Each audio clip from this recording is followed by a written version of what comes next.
How's it going, everyone? Marriland here. That's right, it's time for more of Marriland's Terraria adventure. And it's gonna be one heck of an adventure today. At least I hope so. Because we're gonna fight the first boss in the game, I guess. Or at least the first standard one. There is actually another one that could be fought. Well, actually, you can fight them in all sorts of different orders. But I think in this case, we're gonna start with the Eye of Cthulhu. So, in order to summon the Eye of Cthulhu, there's all sorts of different ways to do that. First and foremost, we need to wait until nighttime. But we're going to need the suspicious-looking eye in order to do so. Also, when you have 200 hit points or more, 200 life, or 10 hearts, or more, and if your main character has 10 defense or more, and you have at least 3 NPCs, there's a chance that the Eye of Cthulhu will spawn at night. I think it's like a 1 in 3 chance of it spawning as long as you haven't already beaten it. So that's one way to get it. You can get the suspicious looking eye in underground chests and treasure and stuff. Or you could also take 6 of these lenses over to a demon altar. I pointed out a few of these. You can find them in the corruption. If you're playing in a Crimson world, you'll just have to take them to a Crimson altar instead. They're basically the same thing. But yeah, only when you're there can you craft the 6 lenses into the suspicious looking eye. And then you can use that at nighttime to summon the Eye of Cthulhu. Now, before we fight the Eye of Cthulhu, I think it's important that we go over some of the strategies. And, well, I mean, I won't go over everything because I think we just want to beat him, right? We just want to take a relatively simple way. I'm sure that there's all sorts of easier ways, but one of my favorite ways to take out the Eye of Cthulhu rather reliably in normal mode is to buy a whole bunch of shuriken.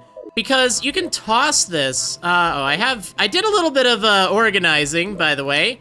So I have my chests in all sorts of different areas. Let's go ahead and take some shuriken with me, and let's buy some more. I typically recommend buying, I don't know, 500 will be more than enough, and it's not like it's that expensive.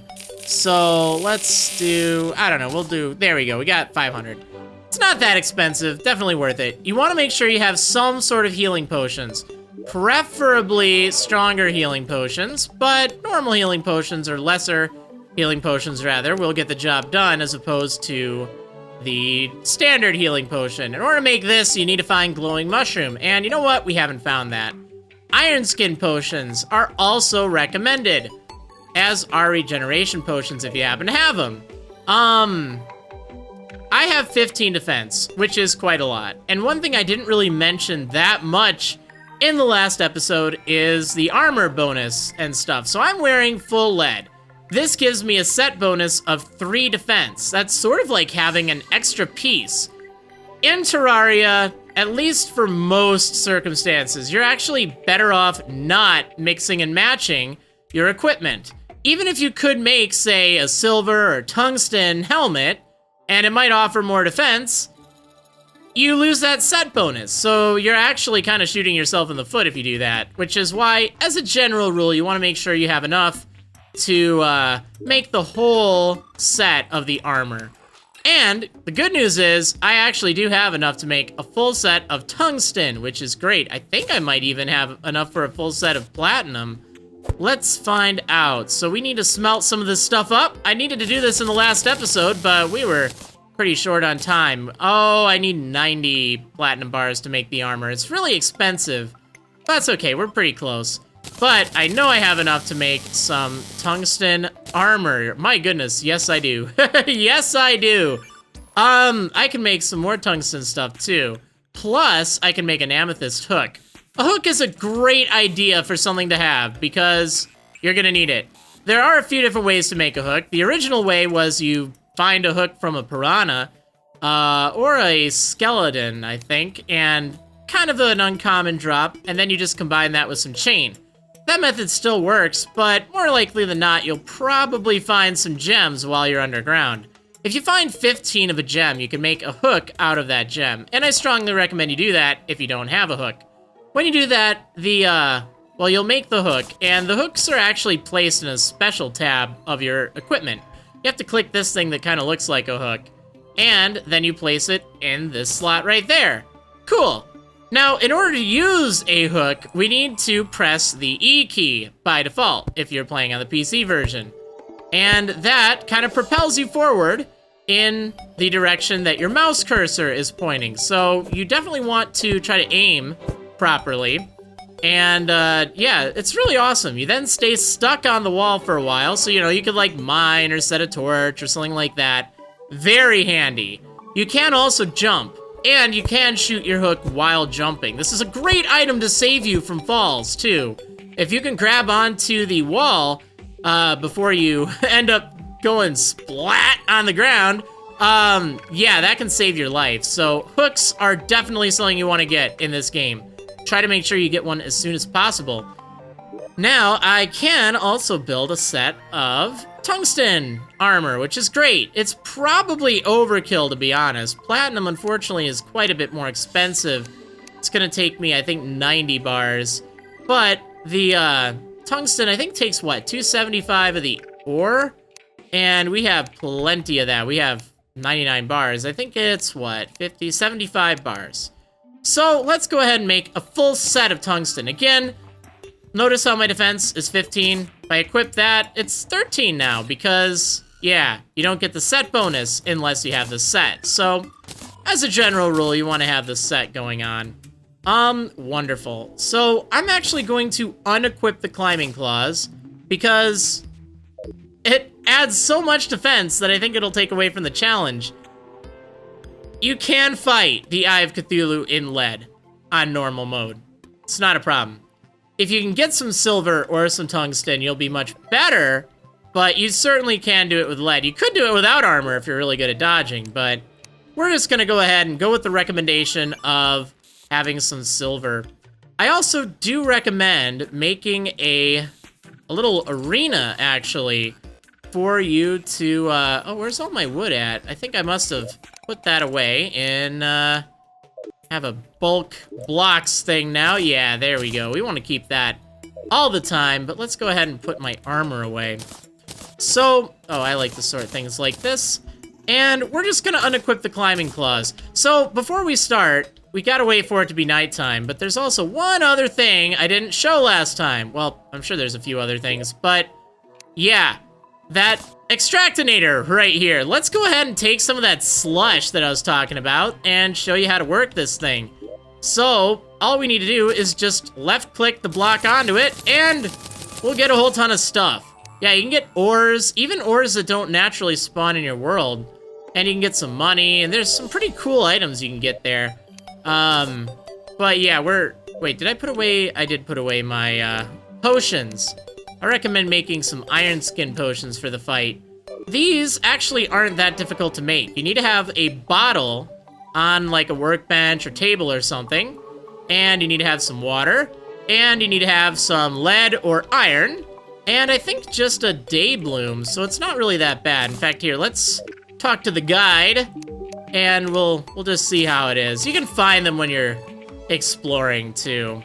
Yeah, iron skin potions. So we need a bottle, which that satisfies it, and bottled water, which you just craft using a bottle by some water or by a sink.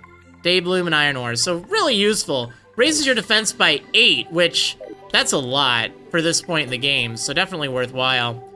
Alright, so before fighting the Eye of Cthulhu, it's a good idea to make a campfire, maybe even 2. These increase the rate that your health regenerates while you're around the campfire's area. On top of that, it's a good idea to make a whole bunch of platforms, because you'll be able to dodge a lot more easily, or a lot easier, if you have it. Alright, so let's find a good area to set up an arena.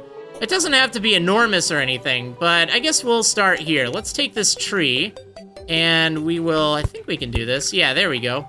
So we'll just set up like a little platform we can kind of jump up onto if we need, and that just gives us a little bit of height.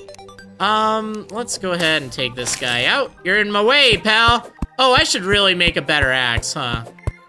Yeah, this copper axe. I mean, it's better than the one I started with, that's for sure.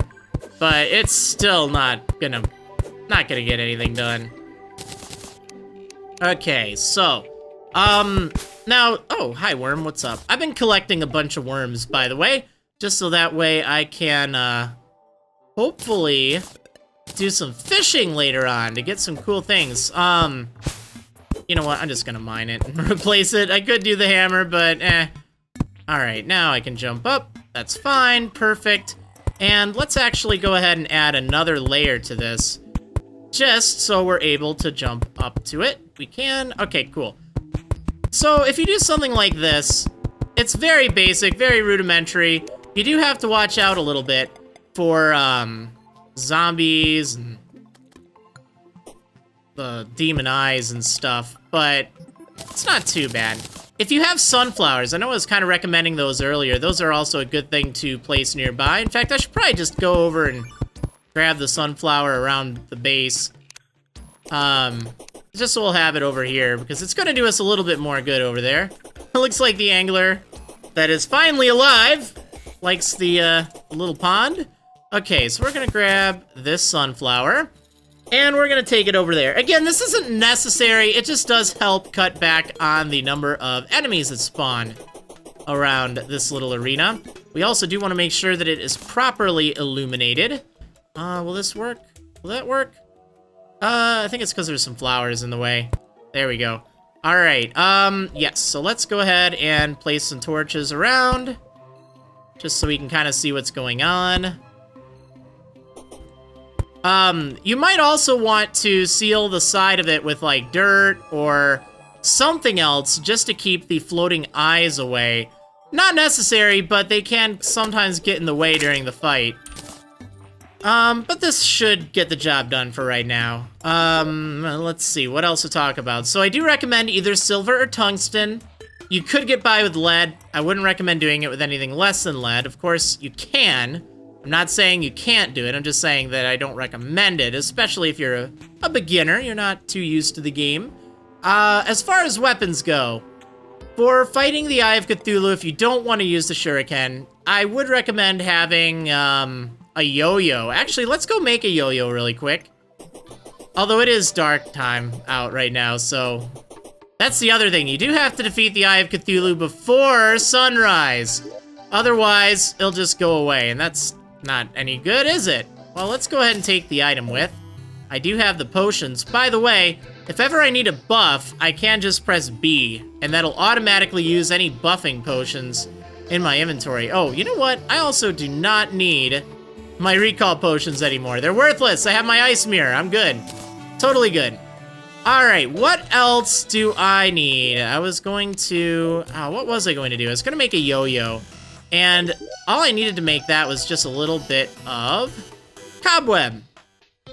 There we go. Yeah, 10 of any wood and 20 cobweb makes a wooden yo-yo. Yo-yos are pretty good melee weapons.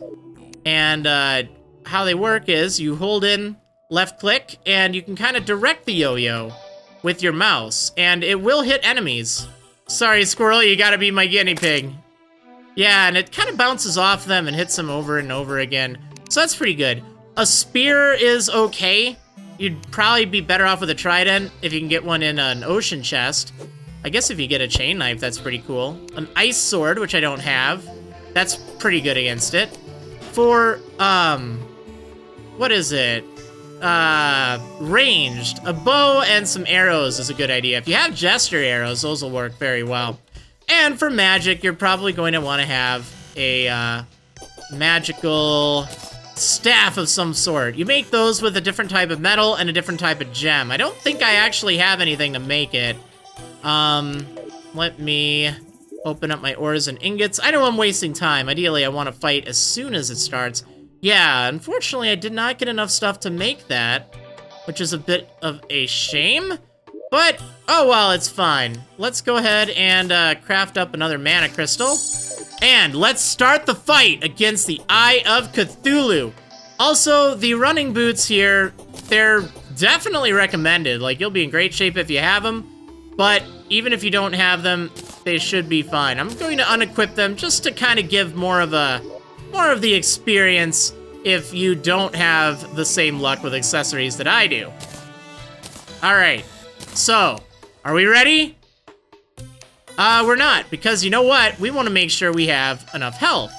That's the other thing I'm forgetting. Darn it.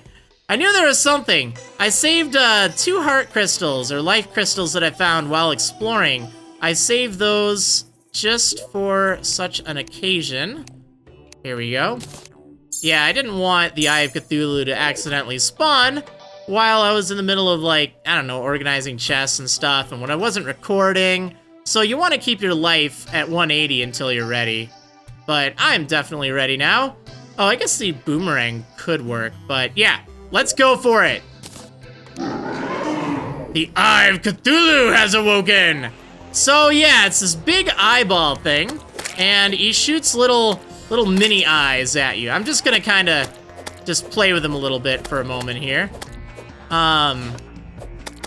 Yeah, spear's good. It doesn't do a lot of damage, but it hits multiple times, so that's kind of nice.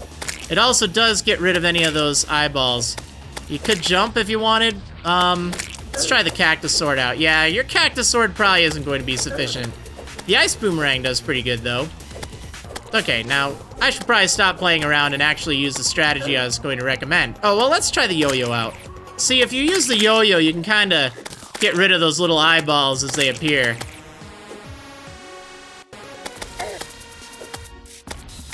Okay, so he has 2,800 health.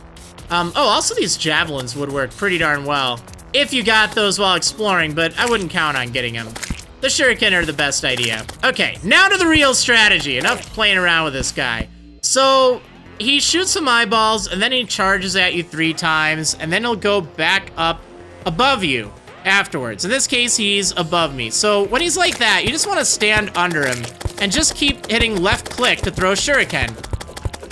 And after he shot a few of the eyeballs, he'll charge you once, twice, and then 3 times. If you have platforms like this, you can usually dodge them pretty well. And then just try to line them up. I don't remember exactly how many he shoots. I think like 4 or 5. And then he charges downward afterwards. So if you just do a motion like this, sort of like a triangle maneuver, if that's even a name for a maneuver. It sounds awesome, though, but yeah, you can usually avoid him, even without any sort of dashing or anything like that. All right, there we go. And even if he does hit you, in this phase, it doesn't do a ton of damage. The most important thing is just keep applying pressure by throwing shuriken at him. Also, the eyes that he drops down, they do sometimes drop hearts, which will heal you.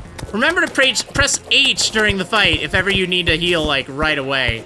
And if you're not all that great at dodging him, you might need to. Now, after 1,400 damage has been dealt, he will start to spin like this. Try to attack him during that time while spinning, because you can get a little bit of extra damage.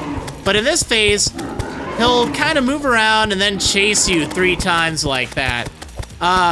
He does a lot more damage in this phase, but he also has a lot less defense. Yeah, 17 damage. Again, it's not really terrible if you're on normal mode, but it is, it still can be a little intimidating if you're not familiar with fighting against the Eye of Cthulhu or any of the bosses. Because remember, this will, in all likelihood, be the first boss of the game. And even though I've fought this thing hundreds of times, you know, you might not have. But yeah, if you do enough damage, 2,800 health, you'll eventually kill him. And the Eye of Cthulhu has been defeated. Now don't go running away just yet, because you want to make sure you grab all his loot. Yeah, you can get some pretty cool loot from the Eye of Cthulhu, which is nice. And of course, there are all sorts of ways to beat the Eye of Cthulhu. I was just trying to recommend one of the more simple ways, I guess. I'm always a fan of using the shuriken to do that, but like I said, if you want to do it with the sword, you might be able to. It's just going to be a little bit trickier. Ideally, you want to have a little bit of range. But yeah, so now that we've beaten the first boss, we'll get some demonite ore, plus some corrupt seeds and some gold coins, and that looks like about it. With the corrupt seeds, you don't want to plant those. They turn grass into corruption. So it will also gradually spread, because that's something I forgot to mention about the corruption. it does spread over time, and that can be potentially disastrous for your world, so watch out for that. But it's still good to get some of those just for later. So this demonite ore can be combined with something later on called a shadow scale. In fact, here, let's take a look with it. Actually, it's not combined, but you need demonite bars and shadow scales in order to make some of the better items made out of demonite. Now, if you're playing in a Crimson world, I think you'll get something called Crimtane ore and Crimtane bars instead. But if you're playing in a Corruption, you'll get demonite. They're basically the same tier. They're above gold or platinum, and they are pretty handy. So we don't really need demonite ore for anything at the moment. Let's just go ahead and smelt it all up into demonite bars. You can sell the demonite ore if you need some money, though. In fact, it's actually a pretty good way to make money. So you can make a malaise, which is 12 demonite, and it's a much better yo-yo than your wooden yo-yo. If you really like the wooden yo-yo and you wanted to do more damage, this is actually a pretty good item to get because it will work pretty well. I might actually make one of those. You can't make a pickaxe just yet. You can make a demon bow, war axe of the night, light's bane, and that malaise. None of these are overly exciting, to be honest. If you're into bows and stuff, the demon bow will be good. If you're into yo-yos, the malaise will be good. But ideally, you're not really going to want to make anything just yet. Although the Fisher of Souls is a good idea of something to make because it has much better fishing power than just an ordinary wooden fishing rod. In fact, I didn't even bother to make an ordinary fishing rod. Probably should have done that, huh? It's not like it's that expensive. I think it's just, what, some cobweb and something or another. What was it? Cobweb and wood, I think? Yeah, no. I don't even remember what it was. Maybe it was... well, whatever the case. I didn't need to make one. So, yeah, I usually just go straight for the Fisher of Souls, and I might as well make a malaise. Although I think I'm going to be one demonite short, aren't I? I am. Well, it's okay. We're going to be getting more pretty soon, so let's not worry too much about it. I guess for right now, I'll make the malaise. Keen malaise. Yeah, there we go. That's pretty good. And it also has a much longer range, or I think a little bit longer range. You throw it out faster, and it should hit more enemies, which is nice. Surface Tundra. I guess I could do that. But yeah, first boss of the game, been defeated. That is awesome. So, after you've beaten the first boss, it doesn't actually have to be the Eye of Cthulhu. You could fight one of the other bosses other than this one boss. It's a slime, I'll tell you that much. But yeah, after you've beaten one of those bosses, another NPC will move in, the Dryad. And I would definitely recommend having a nice house for her. In fact, I think that's what I'm going to spend a little bit of time working on right now. So let's grab, where was it? Yeah, I'm gonna build a little tree house for her. I think that'll be a good idea. So we're gonna take the Living Wood Wand and the Leaf Wand, and we're gonna do a little bit of building. So if you don't like watching me build, now's your cue to leave. But yeah, we're gonna build a nice little tree house for her. I guess we'll build it maybe over here by all these other trees. Is there anywhere else that'd be good? We could build it on that hill. That'd look pretty neat, but that's pretty far away from town. It's actually not a bad idea to have her close by, so let's chop down these trees, and we'll do that. Oh, let me make a silver axe, for goodness sakes. I have, or not silver, a tungsten axe. Yeah, that needs to happen. We have plenty of tungsten. So there, all right. Large tungsten axe, that's pretty nice. We'll be getting a better hammer soon, but I'm not in as dire need of a hammer. Oh, one other thing that I bought, I didn't show it on camera or anything, but I got this gardening extendo grip from the traveling salesman, and that's actually pretty convenient because this will, let's get rid of the ice skates right now. This actually increases the range that I can place tiles. It cost me, I think, 10 gold coins, so it wasn't cheap. Oh, let's get rid of this thing. We got a much better axe now. Oh, sorry, bunny. Yeah, look at how fast that goes in comparison. It's still not overly fast, but it's not terrible. All right, well, I'm gonna build a treehouse, and I think I showed you how to use the leaf stuff, but if not, watch and learn. Make sure you have plenty of wood for it, because that's what it uses. All right, let's build a treehouse, I guess, right over here.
Alright, well, it's definitely not the prettiest tree. Oh my goodness. So while I was building it, I just remembered I'm missing something very important for making really good looking tree houses, and that is this item called the living loom, which you can sometimes find in those big tree houses.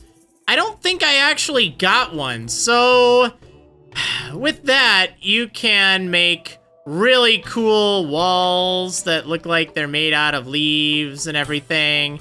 You can make some really cool backdrops that look like it's actually in a tree.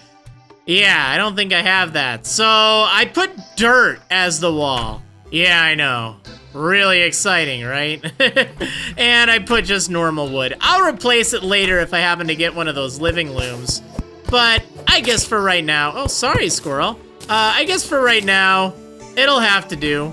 It is suitable housing, even though it doesn't have a door, and that's because platforms will actually count as a door. So we can actually make a second thing upstairs. Yeah, this will count as a house. I guess I have to set that there and the chair somewhere else. Oh well. That's fine. It's not a big deal. I usually like to keep them together, but... Alright, there we go. So, this should be also... Yeah, there we go. Cool. So we have two houses in this tree house. Maybe in the future we will do a better job at it, because I know right now it's not really the greatest. But, you know what? It's the thought that counts, I guess. Definitely don't want symmetry when you're dealing with building, like, a tree house. Whereas I do like symmetry when building normal stuff, but... I don't know how I feel about that. Yeah, I can make some really cool, like, living wood-looking stuff if I had that thing, but I don't! Darn it! So, now I guess I just have to wait for the, Dryad to show up, which, now that I've beaten the Eye of Cthulhu, she should any moment. At least hopefully. I'm gonna wait until she does. Hey, look at that! Nata the Dryad has arrived. Well, awesome. Let's make sure that she is living in the proper home. Yeah, that's probably a good spot for her. I guess we'll actually move her downstairs. Alright, so, the Dryad, that's awesome. Also, one thing I totally forgot to do is use my Iron Skin Potion during the fight. I still do recommend it if you're new to fighting Eye of Cthulhu. Obviously, I could dodge because I was familiar with him, but yeah, even though I didn't use it, I recommend if you're unfamiliar with it, go for it. So, she will sell you some cool items. She'll sell you purification powder, grass seeds, sunflowers, so now we can set these up whenever we want. Dirt rod is kind of interesting. Oh, grass wall and flower wall. You know what? That'd be a lot better than the dirt. But she'll also sell planter boxes, and these are so convenient while growing herbs, because they work like platforms, except you can plant things there, but they also work like pots where, you know, you can plant anything there and you don't have to worry about what it is. Even though it says Blinkroot planter box, it doesn't mean you can only plant Blinkroot there. You can plant anything. It's just, it's style. So, yeah, that's pretty handy. Plus, on top of that, if you talk to her and ask status, she will tell you how much of your world is corrupt or affected with the Crimson. In this case, 15% of I Just Woke Up is corrupt. So that's all this stuff here. That's not bad, but remember, it does spread slowly over time, so yeah. Now, if you place sunflowers at the edge of corruption, it won't spread past those, so that's pretty good if you want to contain it early on, though. Let's go ahead and buy some of these flower walls. They're pretty cheap.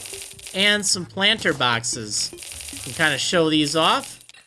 These are... Oh, hey, we got a painter, too. I think the painter appears when you have 1, 2, 3, 4, 5, 6, 7, 8? No, 7. I don't know. I think he's the 8th NPC. I think that's it. I might be mistaken, but yeah. He shows up after you have a few NPCs. And he's pretty handy, actually. But before we deal with that, let's see how the flower wall looks here. Oh, that's much better. Look at that. This'll work even if we don't have the thing, and I don't even have to worry about wasting wood on it. Well, cool. I'll just go ahead and replace this, you know, sometime off camera, I guess. But that'll definitely get the job done, which is good.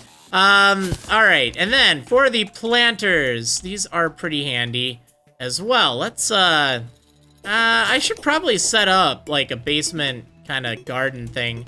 But I guess for right now, let's just set up, like, I don't know, 4 of them over here. So, you place them there, and then let's open up the seeds. Let's take some Daybloom seeds. We have plenty of these. Ta-da! Just place them right there. And then when they're done, they'll grow, which is really cool. Maybe I'll show this kind of in greater detail later, but I just wanted to show you an example right now. We definitely want to have a potion area set up where we can grow ingredients. Okay, Luca, the painter. Alright, so he sells you all sorts of different paint, and he also sells you different wallpaper stuff, which can look really cool. You can use this to make some really interesting stuff. It's purely aesthetic, though. Doesn't really make that much of a difference. So, let's go ahead and buy some of these things. I'm gonna buy the paintbrush, the paint roller, and the paint scraper. Plus, let's buy some... Oh, I don't know. We'll go with green paint. We're actually going to need a bit of this stuff. So, it is a little expensive, I'll warn you, because you use up 1 per block, but it's not that bad. Alright, so let's see if I remember how to do this. The paint roller can be used to paint walls. So, in this case, let's try this out. On the... Yeah, here we go. See, it uses up paint in the inventory, and it will paint things that color. In this case, it's painting the walls green. Oh, I'm out of paint. So, the paint brush works similarly, except it paints, the blocks instead of the walls. So, can be pretty useful, or at least pretty nice for decorating. Let's go ahead and buy some more green paint, I guess. I'm probably gonna end up getting rid of this stuff, but just wanted to show you how it how it works, because it's an underused feature. A lot of people don't even bother with it, but I think it can be kind of neat. You can do all sorts of fun things with it. Yeah, look at this. We got a lime tree now. They're kind of green. Well, I don't know how I feel about that, so let's use the paint scraper, and that'll just remove the paint. So, yeah, it's a little pricey, but all things considered, it can be a great way to, you know, make even, like, stone and standard wood look alright. Like, there are all sorts of color combinations. Man, I tell you, this is something that I wish Minecraft would add, okay? Because it's just that fun. That much fun. Like, seriously, talk about customization. You can paint basically everything. In fact, can I paint a chest? I think I can. I'm not entirely sure, but just imagine how cool that would be. Yeah, look at that. It does take a little bit, but let's say you want to color code your chests. Well, you can do that. You can make some, like, green on the top. You can, you know, do whatever you want, really. I love that. So handy. Do not underestimate the power of paint. But anyway, now that we've beaten the Eye of Cthulhu and gotten the Dryad and even an extra guy along for the ride, who's just camping out on my house, I think we're gonna end things here. So, I hope you enjoyed, and I will see you on the next episode of Marriland's Terraria Adventure! See you next time, maybe big giant worms? Oh, snap!